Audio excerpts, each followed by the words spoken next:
Fighting erupted once again in 1650 when Prince Charles, the future Charles II, invaded from Scotland. But this time there was no rebellion of note in Wales. And so peace prevailed in Wales, but there was a legacy from the years of conflict.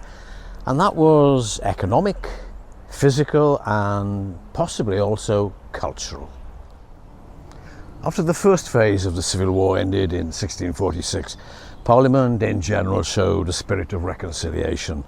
Defeated soldiers had to give up their arms, swear an oath not to rebel again, and then were allowed to go home. A few royalist leaders had been tried and executed.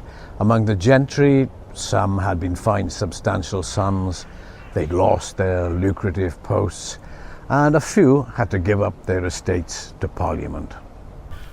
Rowland Larn, the Pembrokeshire man for so long loyal to Parliament, but who rebelled and whose death sentence was never carried out, lost some of his estates to his nemesis, Colonel Houghton. But after the restoration of the monarchy, he became MP for Pembroke.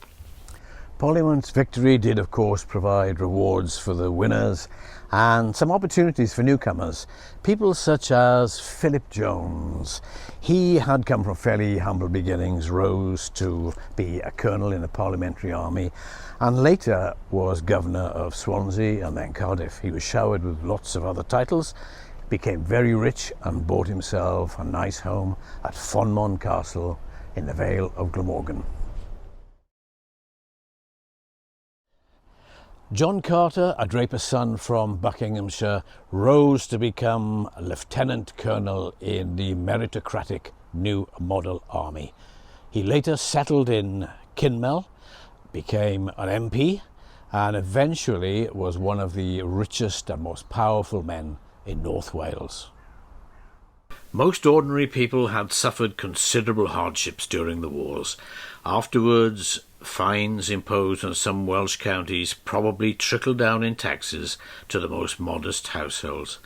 Rebellious North Wales was fined £16,000, a huge sum in those days, and most of which had to be paid by Anglesey and Carnarvonshire for their disloyalty to Parliament.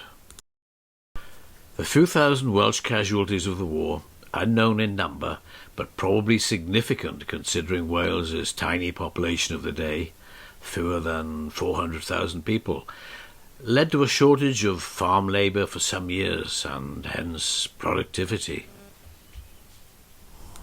The physical scars of the civil wars are very evident in Wales today.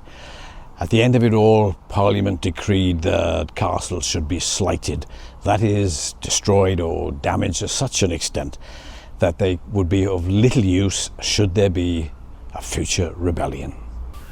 A lot of effort was put into it. 150 men worked for months to destroy the strategically important Montgomery Castle. A few others were partially wrecked with explosives such as Abergavenny and Aberystwyth. But of course a great many survive fairly intact, minus a few walls and towers. Fortunately, an order that the magnificent Carnarvon Castle be slighted was never carried out.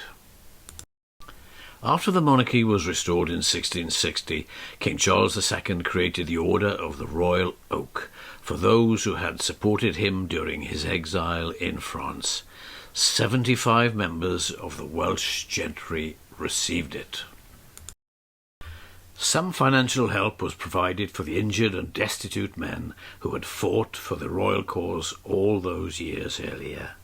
Here are a few examples of the applications that were considered.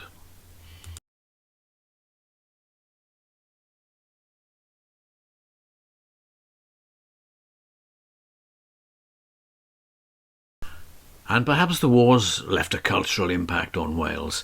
English troops fought here and eventually garrisoned castles and towns, and quite a number of English people were given top jobs in Wales. I'd guess, because I don't have the evidence, that at this time the English language started to make greater inroads into life in Wales. It was, after all, the language used by many of the newly appointed administrators. And although the Welsh language did continue very strongly for a few more centuries, it could be that at this time, for some people, it was considered very advantageous to know how to speak English. And so the so-called English Civil War most definitely involved Wales.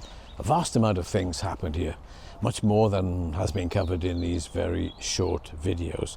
But perhaps in the centuries that followed, it has largely slipped from our consciousness.